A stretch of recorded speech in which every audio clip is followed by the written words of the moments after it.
तो कल की मूवी तो हम सब ने देख लिया है, लेकिन इस मूवी से जुड़े अभी भी काफी सारे सवाल है जिसका जवाब हमें अभी तक नहीं मिला। तो इस वीडियो में हम उन्हीं सारे सवालों के बारे में डिस्कस करने वाले हैं। और हाँ, क्योंकि ये एक एंडिंग एक्सप्लेनेशन वीडियो है तो इसमें काफी सारे स्पॉयलर्स होंगे।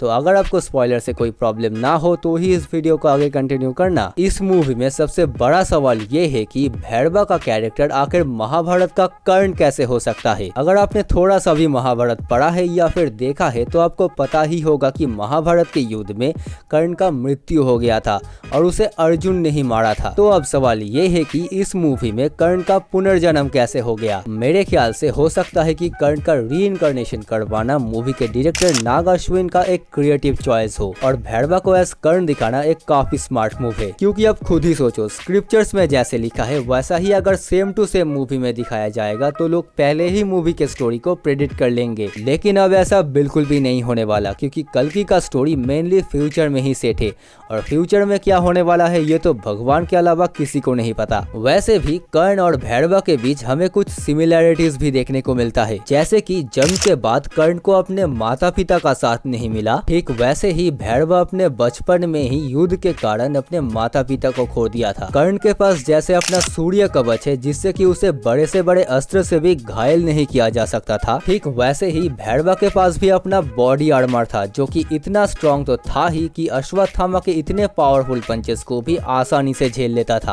अभी बात की जाए अश्वत्थामा के कैरेक्टर के बारे में तो मूवी के स्टार्टिंग में ही हमें दिखाया जाता है कि कैसे श्री कृष्ण ने अश्वत्थामा के पाप के लिए उन्हें अमरत्व का अभिशाप दिया था और उनकी मणि भी छीन ली थी। और श्री कृष्ण जी ने अश्वत्थामा को ये भी बोला था कि जब कलयुग आएगा तब कली भी आएगा और सत्ययुग की पुनर्स्थापना के लिए मुझे भी अवतरित होना पड़ेगा और तब तुम ही मेरी रक्षा करोगे, जो कि अश्वत्थामा इस पूरी मूवी में करता भी है। वो सुमति की रक्षा करने के लिए अपना पूरा जी जान लगा देता है। लेकिन मूवी के एंडिंग में अश्वत्थामा सुमति की रक्षा करने में फेल हो जाता है क्योंकि भैरवा उसे लेकर चला जाता है कॉम्प्लेक्स को देने के लिए। लेकिन अभी भैरवा सुमति को कॉम्प्लेक्स के हवाले करेगा भी या नहीं इसके बारे में किसी नेक्स्ट वीडियो में बात करेंगे। लेकिन फिलहाल बात करते हैं कॉम्प्लेक्स का लीडर और इस मूवी का मेन विलेन सुप्रीम यास्किन के बारे में। ट्रेलर से ही हमें पता चल गया था कि ये बंदा नॉर्मल ह्यूमन तो बिल्कुल भी नहीं है और साथ ही साथ इसका एज भी बहुत ज्यादा है। और मूवी देखने के बाद हमें पता चलता है कि इसका एज लिटरली 200 साल से भी ज्यादा है। और हम ये भी देखते हैं कि यास्किन को अपने एज को और ज्यादा एक्सटेंड करने के लिए प्रेग्नेंट महिलाओं के गर्भ से एक्सट्रैक्ट किया हुआ एक स्पेशल सीरम की जरूरत पड़ता है। यास्किन ने जो सीड डेवलप किया था उसे फर्टाइल महिलाओं पर प्रयोग करने के बाद अगर वो प्रेग्नेंट हो जाती है और 150 डेज तक सरवाइव कर जाती है तो उसके अंदर से जो सीरम एक्सट्रैक्ट किया जाता वो सुप्रीम यास्किन के बॉडी को रिस्टोर करने के लिए एकदम परफेक्ट होता। लेकिन यास्किन का डेवलप किया हुआ फॉर्मूला नॉर्मल इंसानों के लिए इतना ज्यादा एडवांस था कि कोई भी लेडी 100 डेज से ज्यादा सरवाइव ही नहीं कर पाती थी। लेकिन सुमति जब प्रेग्नेंट होती है तब वो 150 डेज को भी इजीली क्रॉस कर जाती है क्योंकि उनके गर्भ में स्वयं कल्कि भगवान है। फिर जब कॉम्प्लेक्स वाले उनके अंदर से सिर्फ एक बूंद सीरम एक्सट्रैक्ट कर पाते हैं और जब सुप्रीम यास्किन उस एक बूंद सीरम को अपने बॉडी में इंजेक्ट करता है तब उसका बॉडी 100% रिस्टोर तो हो ही जाता है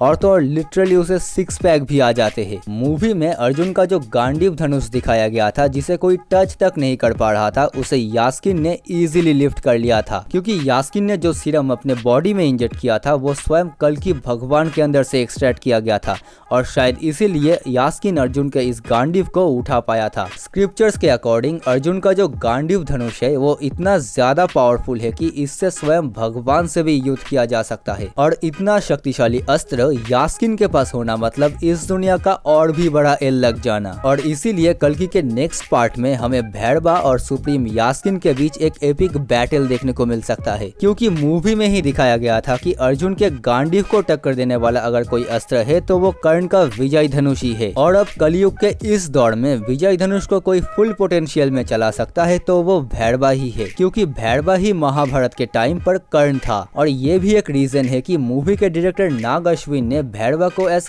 कर्ण दिखाया और कल्कि के नेक्स्ट पार्ट में भैरवा ही अश्वत्थामा के साथ मिलकर यास्किन के खिलाफ लड़ेगा क्योंकि सुप्रीम यास्किन ही अगर आगे जाकर कली बनने वाला है तो उसे हराने के लिए अभी तक कल्कि का जन्म ही नहीं हुआ है। अभी के लिए इस वीडियो को यही पर एंड करते हैं। और हाँ, मुझे पता है कि इस मूवी को लेकर अभी भी बहुत सारी चीजें हैं जिस पर बात करना अभी भी रह गया है, तो उन सभी चीजों के बारे में हम किसी नेक्स्ट वीडियो में बात करेंगे। तब तक के लिए अगर आपके दिमाग में कल्कि को लेकर कोई थ्योरीज है तो प्लीज उसे कमेंट जरूर कर देना, और आप यहाँ तक इस वीडियो को देख रहे हो तो प्लीज एक लाइक कर देना। मिलते हैं किसी नेक्स्ट वीडियो में।